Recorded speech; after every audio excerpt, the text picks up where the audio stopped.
नमस्कार साथियों। आज हम सीखेंगे घनमूल निकालना, क्यूब रूट्स फाइंड करना, वो भी बहुत ही कम समय में, मतलब ट्रिक के साथ, जिसका नाम हमने दिया है चाइनीज ट्रिक। आप इस ट्रिक के माध्यम से बड़े संख्याओं का घनमूल बहुत ही कम समय में बहुत ही आसानी तरीके से फाइंड कर सकते हैं। तो आइए सीखते हैं घनमूल क्यूब रूट्स। सबसे पहले बेसिक मेथड को एक बार रिकॉल कर लेते हैं, जिससे हम बचपन में घनमूल निकाला करते थे। तो चलिए इसके लिए एक उदाहरण लेते हैं। 1728 इसका हमें घनमूल निकालना है। क्या निकालना है? घनमूल निकालना है। घनमूल कुछ इस प्रकार से लिखा हुआ आपको मिल सकता है, या फिर इसी को पावर के फॉर्म में भी लिखा हुआ मिल सकता है। इसका मतलब होता है पावर 1/3, या तो आपको कुछ इस प्रकार से लिखा हुआ मिलेगा, या फिर पावर के रूप में 1/3 लिखा हुआ मिलेगा। दोनों का मीनिंग घनमूल निकालना ही होता है। चलो इसको सॉल्व करते हैं। 1728 इसका करते हैं प्राइम फैक्टर, अभाज्य गुणनखंड। वैसे आपको अभाज्य गुणनखंड करने तो आता ही होगा। अगर नहीं आता है, अगर भूल गए हैं, तो चलिए एक बार रिकॉल करते हैं इसको। इकाई स्थान पे क्या है? 8 है। यूनिट प्लेस पे क्या है? 8 है। इसका मतलब ये 2 के टेबल में आता है। कितनी बार में आएगा? 2 अट्ठे 16, 2 छक्के 12, 2 चौका 8। फिर ये 2 से लग रहा है, फिर लगाते हैं। 2 चौका 8, 2 तिये 6, 2 दूनी 4। फिर ये 2 के टेबल में आ रहा है। 2 दूनी 4, 2 एक कम 2, 2 छक्के 12। फिर ये 2 के टेबल में आ रहा है। 2 एक कम 2, 2 अट्ठे 16।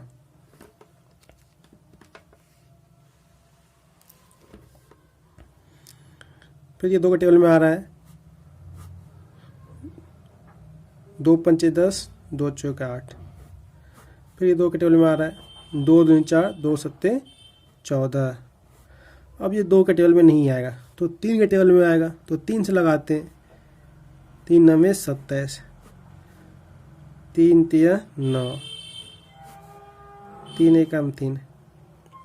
हम इसमें भाग तब तक लगाते हैं जब तक कि नीचे हमें वो 1 नहीं प्राप्त हो जाए। अब हम 3 का ग्रुप बनाएंगे। एक ये ग्रुप बन गया, एक ये ग्रुप बन गया, और एक ये ग्रुप बन गया। उसके बाद क्या करते थे हम? इन सभी ग्रुपों में से, इन 3 के जो ग्रुप बने हैं, उनमें से एक संख्या लेते थे। 2 इनमें से क्या लेंगे? 1 2। उसके बाद इनमें से लेंगे 1 2, और इनमें से लेंगे 1 3, और इन सभी का करते थे गुना। तो गुना करने के बाद जो आता था वही हमारा होता था घनमूल, मतलब क्यूब रूट्स। तो कितना आ रहा है? 2 दूनी 4, 4 तिया 12। इसका घनमूल कितना आया? 12 आया। तो ये तो हमारा बेसिक मेथड, लेकिन आपको इस मेथड से सॉल्व करना नहीं है। हमें सीखना है ट्रिकी मेथड, चाइनीज मेथड। इसे कहते हैं हम चाइनीज मेथड। दोस्तों, अगर घनमूल ट्रिक से फाइंड करना है, तो आपको कम से कम 1 से लेके 10 तक का क्यूब आपको याद होनी चाहिए। और ये याद करना बहुत कठिन नहीं है, बहुत ही आसान है। चलिए मैं आपको याद करवाता हूँ। 1 का क्यूब 1 होता है, 1 का क्यूब 1 होता है, 2 का क्यूब 8 होता है, 2 का क्यूब 8 होता है, 3 का क्यूब 27 होता है। 3 का क्यूब कितना होता है? 27 होता है। चलिए एक बार रिकॉल करते हैं। 1 का क्यूब 1, 1 का क्यूब 1, 2 का क्यूब 8, 2 का क्यूब 8, 3 का क्यूब 27, 3 का क्यूब 27। आगे बढ़ते हैं। 4 का क्यूब 64, 4 का क्यूब 64, 5 का क्यूब 125, 5 का क्यूब 125। चलिए एक बार शुरू से रिकॉल करते हैं। 1 का क्यूब 1, 2 का क्यूब 8, 3 का क्यूब 27, 4 का क्यूब 64, 5 का क्यूब 125। आगे बढ़ते हैं। 6 का क्यूब 216, 6 का क्यूब 216, 7 का क्यूब 343, 7 का क्यूब 343, 8 का क्यूब 512, 8 का क्यूब 512। एक बार फिर शुरू से रिकॉल करते हैं। 1 का क्यूब 1, 2 का क्यूब 8, 3 का क्यूब 27, 4 का क्यूब 64, 5 का क्यूब 125, 6 का क्यूब 216, 7 का क्यूब 343, 8 का क्यूब 512। आगे बढ़ते हैं। 9 का क्यूब 729, 9 का क्यूब 729, 10 का क्यूब 1000, 10 का क्यूब कितना होता है 1000। ये तो बहुत ही आसान है। अब साथियों एक चीज़ पे हमें ध्यान देना है कि यहाँ पे 2 को देखते हैं। पहले 2 का हमने क्यूब किया तो जो संख्या हमें मिला वो हमें मिला 8। मतलब अगर कोई संख्या है जिसके इकाई स्थान पे 2 है या फिर संख्याएं 2 है, अगर हम उसको क्यूब करते हैं तो जो संख्या हमें मिलता है उसके इकाई स्थान पे 8 होगा। वैसे ही अगर कोई संख्या 3 है, कोई संख्या 3 है और 3 का क्यूब करते हैं हम तो हमें मिलता है 27। हमें 27 से मतलब नहीं है, हमें इकाई स्थान पे जो संख्या है 7, हमें उसको देखना है, उस पर ध्यान केंद्रित करना है। जब हम 3 का क्यूब करते हैं तो हमें जो संख्या मिलता है उसके इकाई स्थान में क्या है 7। इसका मतलब ये हुआ कि अगर कोई संख्या 2 है, अगर हम उसका क्यूब कर रहे हैं तो जो संख्या मिलेगा उसके इकाई स्थान पे क्या होगा 8 होगा।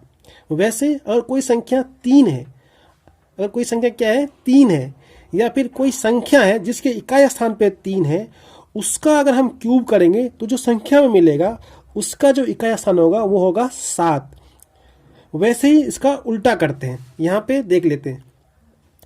यहाँ पे 8 है और 8 का क्यूब क्या होता है 512। हमें 512 से मतलब नहीं है, हमें इकाई स्थान पे जो 2 है उसको देखना है, उसको ध्यान से देखना है। हमने 8 का क्यूब किया तो हमें क्या मिला 2 मिला। इकाई स्थान को देखना है, 2 मिला। यहाँ पे देखिए 2 का क्यूब क्या, 2 का क्यूब करा था तो 8 मिला था। यहाँ पे 8 का क्यूब कर रहे हैं तो 2 मिल रहा है। इसका मतलब ये हुआ कि 2 का क्यूब कर रहे हैं तो 8 और 8 का कर रहे हैं तो 2, मतलब 2 8 में बदलता है और 8 2 में बदलता है।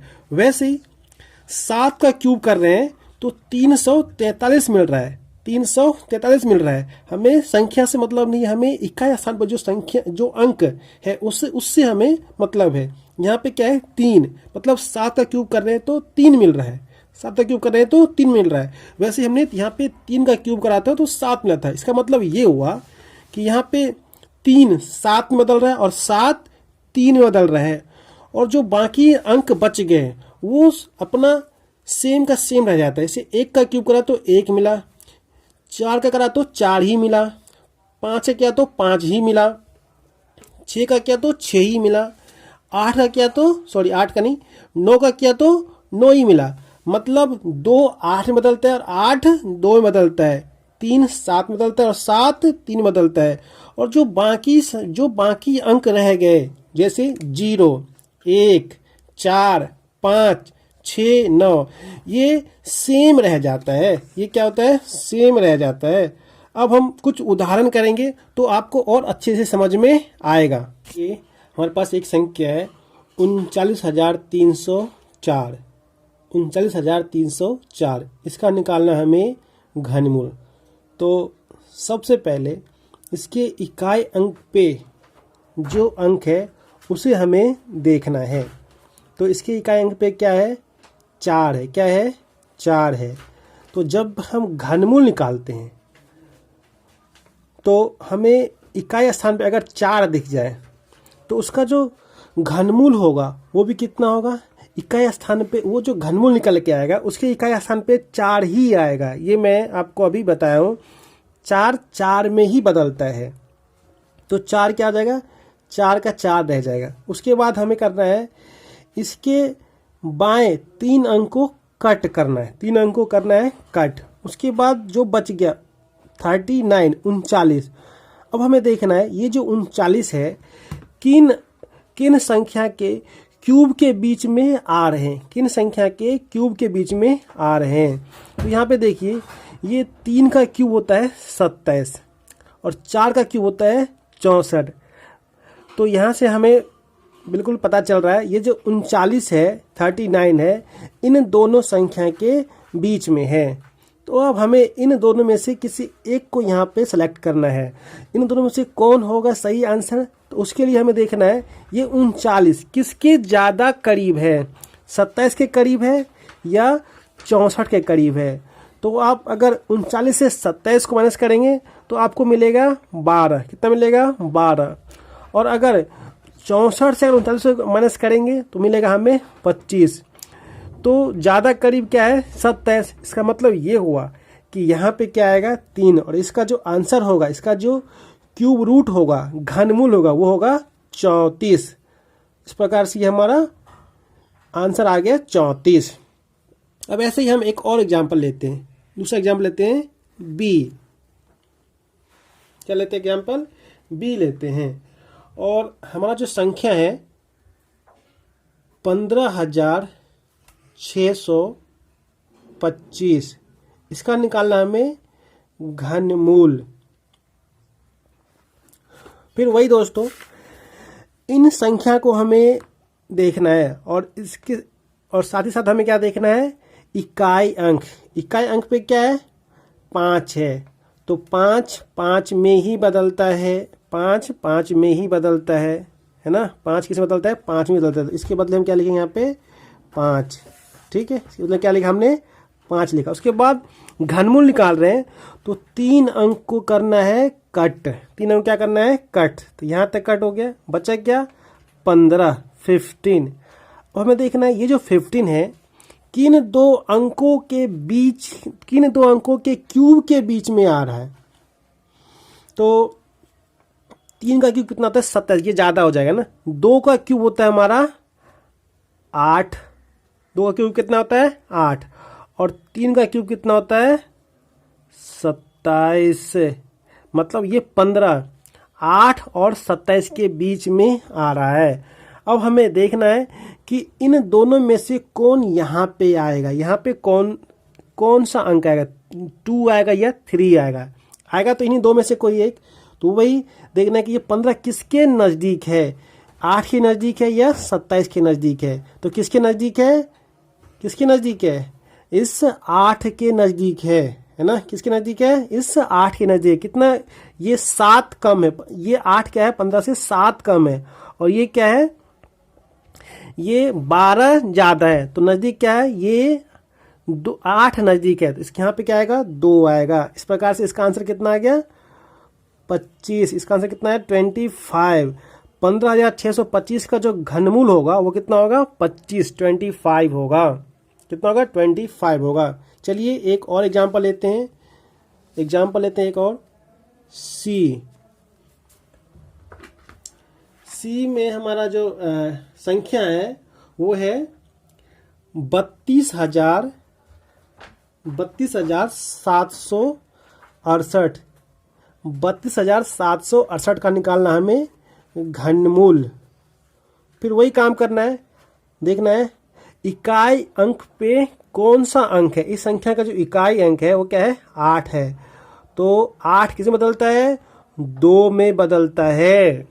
अभी मैंने बताया था कि 2 बदलता है 8 में और 8 बदलता है 2 में। अगर आपको यहाँ पे 8 दिखे तो 2 में, यहाँ 8 के बदले 2 लिखना है। अगर यहाँ पे आपको 2 दिखे तो क्या लिखना है 8 लिखना है। उसके बाद क्या करते हैं यहाँ से 3 अंक को कट करते हैं। यहाँ से क्या करते हैं 3 अंक को कट करते हैं। अब जो बच गया क्या बचा आपको 32 बच गया। अब ये जो 32 बचा, अब हमें देखना है कि ये किन दो अंकों के बीच में, किन दो अंकों के क्यूब के बीच में आ रहा है। तो 3 का क्यूब होता है 27 और 4 का क्यूब होता है 64। ये तो हमें पता ही है 4 का क्यूब कितना होता है 64। तो यहाँ से पता चल गया ये 27 और 64 के बीच में आ रहा है 32। अब हमें इसका मतलब ये होगा कि या तो यहाँ पे ये जो स्थान होगा या तो 3 आएगा यहाँ पे या फिर क्या आएगा 4 आएगा। तो कौन सा आएगा, तो हम देखेंगे ये 32 किसके ज़्यादा नज़दीक है, 27 के ज़्यादा नज़दीक है या 64 के ज़्यादा नज़दीक है। तो यहाँ से बिल्कुल क्लियर दिख रहा है कि ये 27 32 के नज़दीक है। तो यहाँ पे क्या आएगा, ये 3 आएगा। तो इस प्रकार 32,768 का घनमूल कितना आ गया, 32 आ गया। यही क्या होगा, हमारा आंसर हो गया। साथियों, इस प्रकार आप कितनी बड़ी से बड़ी संख्याओं का घनमूल बहुत ही कम समय में और बहुत ही आसानी से फाइंड कर सकते हैं।